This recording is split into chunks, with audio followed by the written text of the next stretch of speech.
പാലക്കാട് ജില്ലാ കളക്ടറുടെ പേരിൽ ഓൺലൈൻ തട്ടിപ്പിന് ശ്രമം എന്ന വിവരം നമ്മൾ നേരത്തെ പങ്കുവച്ചിരുന്നു. അതിന്റെ വിശദാംശങ്ങളിലേക്കാണ് കടക്കുന്നത്. ഫേസ്ബുക്ക് അക്കൗണ്ട് ഉണ്ടാക്കിയാണ് പ്രിയങ്ക ജി IASന്റെ പേരിൽ തട്ടിപ്പിന് ശ്രമം നടക്കുന്നത്. ശ്രീജിത്ത് ശ്രീകുമാരൻ വിവരങ്ങൾ നൽകും. പാലക്കാട്ട് നിന്ന് ശ്രീജിത്ത്, എങ്ങനെയാണ് ഈ തട്ടിപ്പ് നടത്താൻ ഇവർ ശ്രമിച്ചിരിക്കുന്നത്?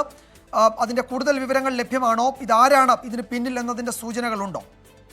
ഇതുവരെ അത്തരത്തിലുള്ള സൂചനയൊന്നും ലഭിച്ചിട്ടില്ല. സാധാരണ തട്ടിപ്പുകാർ നടത്താറുള്ള സമാനമായ രീതി തന്നെയാണ് ഈ തട്ടിപ്പുകാരും നടത്തിയിരിക്കുന്നത് എന്നാണ് നമുക്ക് മനസ്സിലാക്കുന്നത്.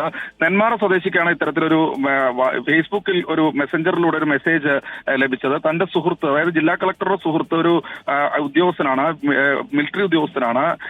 സൈനിക ഇവിടുന്ന് മാറിപ്പോവുകയാണ്, പാലക്കാട് നിന്ന് മാറിപ്പോവുകയാണ്. അതുകൊണ്ട് അദ്ദേഹത്തിന്റെ കുറെ സാധനങ്ങൾ വിൽക്കാനുണ്ട്, അത് ചെറിയ വിലയ്ക്ക് നൽകാം, ആദ്യഘട്ടത്തിൽ ഒരു 90,000 രൂപ നൽകണമെന്നായിരുന്നു ആ കുറിപ്പുണ്ടായിരുന്നത്. എന്തായാലും ഈ കുറിപ്പ് കണ്ട ഉടൻ തന്നെ ഇത് ഫേക്ക് ആണെന്ന് മനസ്സിലായതോടുകൂടി നെന്മാറ സ്വദേശി ജില്ലാ കളക്ടറെ ഈ വിവരം അറിയിച്ചിട്ടുണ്ട്. എന്തായാലും ഈ തട്ടിപ്പിന് ശ്രമം നടത്തിയവർക്ക് മറ്റേതെങ്കിലും തരത്തിൽ ആർക്കെങ്കിലും പണം നഷ്ടപ്പെട്ടിട്ടുണ്ടോ എന്നറിയില്ല. കളക്ടറുടെ ഫോട്ടോയും ഒക്കെ വെച്ചാണ് നടത്തിയിരിക്കുന്നത്. അതുപോലെ ഈ തട്ടിപ്പുകാരനുമായും ഈ ചാറ്റ് നടത്തിയതിന്റെ രേഖകളും ഇദ്ദേഹം ഈ നെന്മാറ സ്വദേശി നൽകിയിട്ടുണ്ട്.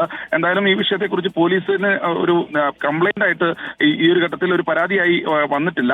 എന്തായാലും പോലീസ് ഈ വിഷയം അന്വേഷിക്കുന്നുണ്ട് എന്നാണ് നമ്മൾ മനസ്സിലാക്കുന്നത്. എന്തായാലും ജില്ലാ കളക്ടറുടെ പേരിലാണ് ഇപ്പോൾ ഒരു തട്ടിപ്പിന് ശ്രമം നടത്തിയിരിക്കുന്നത്. ശ്രീജിത്ത് ശ്രീകുമാരനാണ് പാലക്കാട്ട് നിന്ന് വിശദാംശങ്ങൾ നൽകിയത്.